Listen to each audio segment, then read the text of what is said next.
9 months. This is how long it took me to complete another full cycle of pretending to have control, and by the end of it, thankfully, surrender all of it.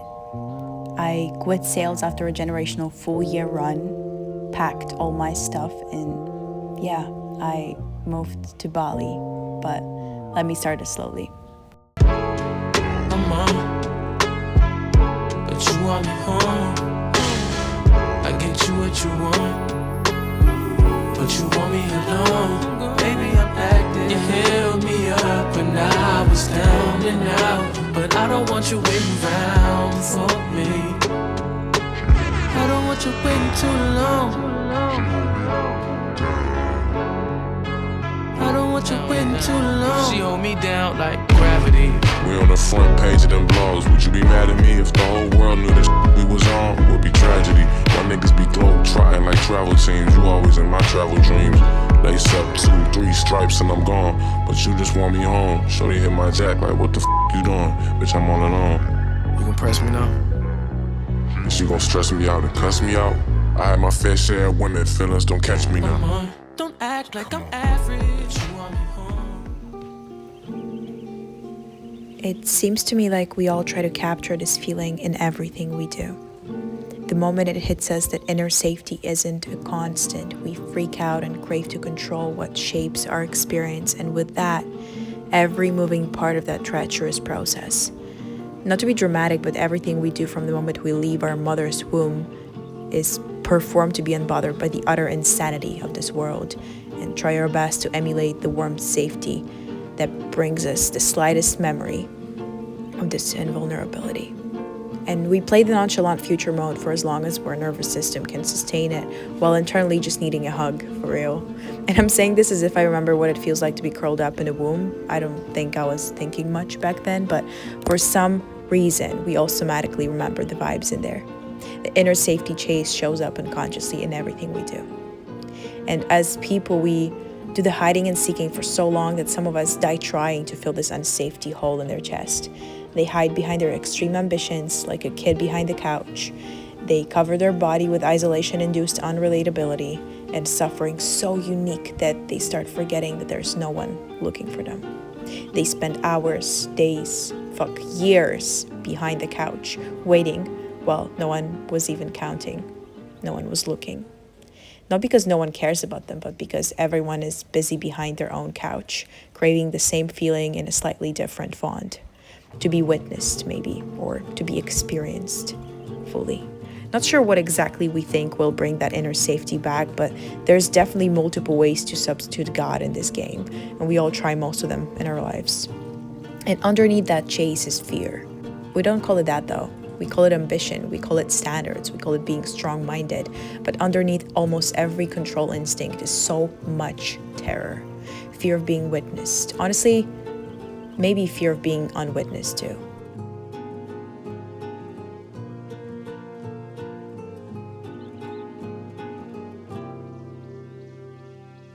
You know, that typical fear of being too much or not enough? Fear that if we stop performing that we're unbothered, someone will finally see how bothered we've actually been the whole time. And as usual, it brings judgment with it. Judgment is such an interesting word. Judgment is aimed outward first, because it's easier to catch someone else hiding than to admit you're behind a couch yourself. We judge the people who seem too desperate for safety, too visibly hungry for love or success, too loud about their pain, because their hiding reminds us of our own, and reminding is uncomfortable. We judge people who are unbothered and free too, who don't try too hard, who surf waves, island hop, and don't chase money. We even judge people who sell courses, who help others and live a life a little too good to be true. Because subconsciously we know that's the natural exit out of the mind maze, the path of least resistance, finding how your actions can align with your values in the easiest way possible. But it terrifies us so much that these rebels get their share of our judgment too. And then we perform a different kind of unbothered, the always observant, objective, and intellectual kind of unbothered. And that's low-key my favorite hat to wear. Such a beautiful human dance. And we indulge in this hide-and-seek behavior for decades, examining broken parts of our perfect design to diagnose what's hurting so much, even in the most still and quiet moments. And when I shared this with my friend, he misinterpreted this as me being depressed, which shook me in the middle of a vulnerable convo, to be honest, but for some reason it made me feel more seen than examined. I also noticed that I detached from words so much recently. And also just kind of happy to have unfiltered and blunt friends who couldn't care less about calling me gay as fuck if it meant waking me up from that hide and seek pattern, seeing the world more clearly. It's an extremely somatic chase that seems to have no breathing exercise antidote. It's as terrifyingly natural as sexual drive or hunger. Well, the last two I can kind of understand. I just wonder, why were we born with the illusion of incompleteness? Or when exactly do we start perceiving the unfolding future as unsafe? And maybe all of this is a part of some grand identity preparation, but what are we preparing for exactly? And funny, but I remember asking my mom this question at 12 while freaking out in my first existential spiral. And even this right now is me examining myself to contextualize suffering and make use of this plain plaster of time and space. And thankfully, it doesn't frustrate me anymore. I embrace it as a part of the creation process, as we left nihilism in 2020. Also, it doesn't make me feel weak anymore, because we left the red pill boat and log carrying community about a year ago. Would I call this healing? I don't know from what exactly, but life feels much easier right now when I accepted that I have no clue what's going on.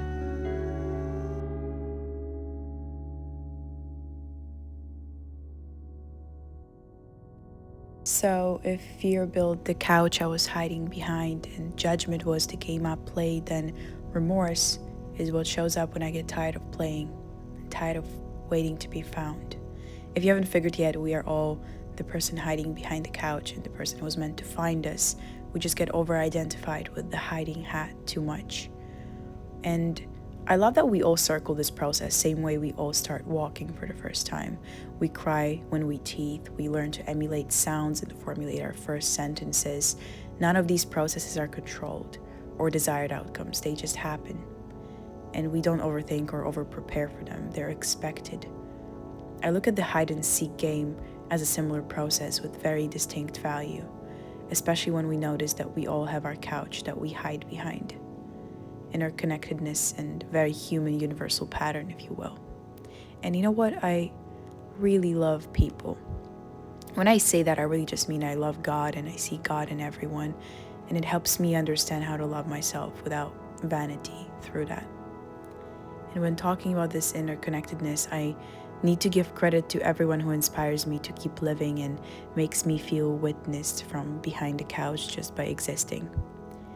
When I talk about hide and seek, I can't help but remember when my friend spent 6 hours on the phone with me in the middle of my night layover in Singapore, talking about how God committed suicide, so that's why everything will be fine, because I was a little bit anxious. It was the simplest concept of, like individual self is not separate from ultimate reality. It's just ultimate reality wearing a costume. But the way he said it, it was like something along the lines of, I don't actually think God killed himself to see if he could make it back to himself, although that weirdly makes sense. What's funny is that if he did, though, wouldn't that imply that he's doing the same thing we are stuck in now? Most people don't really have problems, they just have self-replicating patterns and self-manifest the same shit over and over again because we're comfortable with self-sabotage. But if God's God, he doesn't lack anything, need anything. He quite literally has it all, but he had to self-sabotage and split himself to feel some thrill? Risk to literally lose it all and not get it back. God likes gambling, he said, because he most likely knows the outcome already. He's the OG all-knowing misfit, the ultimate hide-and-seek player. And I'm so glad I called that friend that night, because any other person would probably tell me, it's completely normal to feel scared. You'll be fine. Another one of my reflections in a form of a human that I love sharing like a poem is Mustafa the poet, an artist whose songs full of grief and raw emotion led me to explore Islamic theology 2 years ago.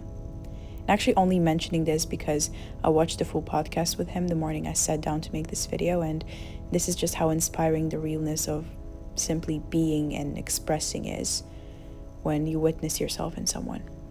Bro was asked what is the most important attractive trait that he values in a human, and he said remorse. I sat down with this statement for a while as I was mid-scripting this video, and I couldn't script this as well as God did, because he also talked about love being an act of witnessing and people not being able to hold the mountain of his grief that he tried to carry into a room of conversation. I realized that the more I started to witness people in their fullness, the more of that fullness reflected the witnessing back to me. And even though I hid behind my couch once in a while, still, I had people who took turns and left their hiding spot to witness me when I needed a bit of reflecting. And once again, super not used to this feeling of being perceived by choice, moreover becoming stronger and not weaker through it, and allowing it. But the wound of isolation that hurt me the most seemed to not demand as much hiding anymore, because I allowed myself to see everyone around me as simply trying their best too. And it felt safe to feel remorse for years of pretending that I had any control. The control I thought I needed. And the thing I received in return was unexpectedly greater than what I was attempting to grasp. Remorse granted me mercy. And let's pause here for a second, because as you know, my mind is way too floaty and untethered to confine itself in concepts of guilt and forgiveness, especially in a religious sense. But if you open your heart and sincerely ponder upon what remorse and mercy really are, you'll land somewhere very close to the center of your chest. You might experience a kind of surrender that doesn't feel like giving up, rather an acceptance of an invitation to play, to co-create. And the more I accepted, the more play I was witnessing unfold in front of me. God, maybe it was even for me to experience, who knows, maybe I am learning to receive.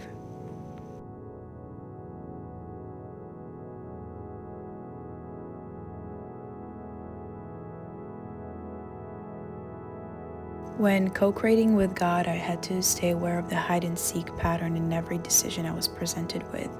Not because of fear, not because I was scared to do something wrong and disrupt the frequency I was working to materialize, but that kind of precisely is self-sabotage. It was more so me learning to care less, to double-check and question less.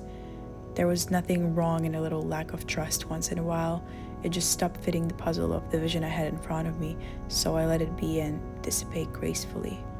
In fact, a lot of great minds are debating the wrong thing, right and wrong, should or shouldn't, and ultimately I don't think that matters.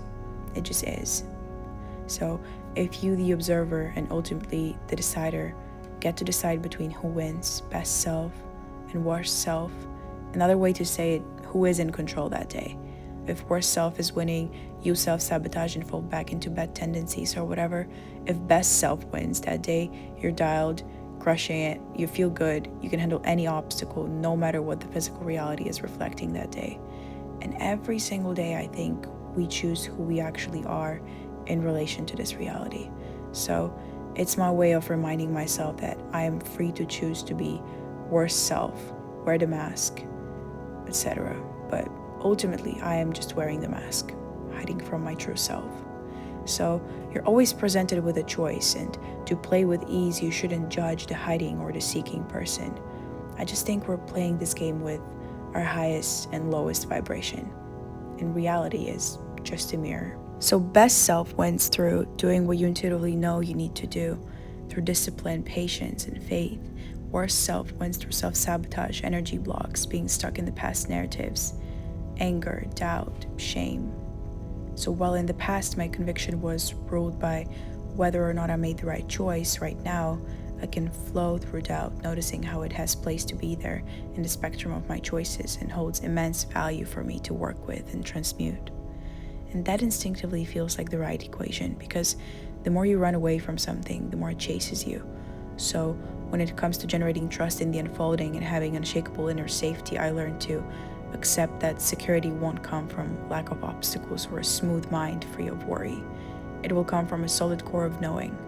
I am held and provided for, even in thought. And the fact that I'm able to notice is a fountain of opportunity. The fact I can see people deeply and admire them means I have it in me to connect with them and witness their fullness. The ideas I can generate and communicate can take me to places I can't even imagine. Moreover, I am equipped to handle every single curve on the road because I always figure shit out. And I think sales taught me that. I've been telling my setters that a lot, calling it common sense, but I guess I had to be humbled in a more niche context to understand how this skill sometimes needs more reps to load. Trust in your ability to live action problem solve ultimately is just being gentle enough with life to notice God's mercy in everything. It might seem like trust in the unknown should come from knowing the rules of the game like no one else, or memorizing the script and knowing how to handle every single objection by the book, but I never meant that by common sense. When I explain this to anyone I train sales, I always try to get them back in the neutral, in the human, in the relatable and non-performative. Ultimately, we already have everything we need to succeed. We just need to get out of our own way. Because a relaxed mind, a calm spirit, led by conviction in the invisible and the unfolding is what always carries the narrative forward. It is the ultimate act of co-creation, to capture fear and give it space to flow while you're fully present and you knowing all the truth. That is conviction. That is how I'm collabing with God on my life right now.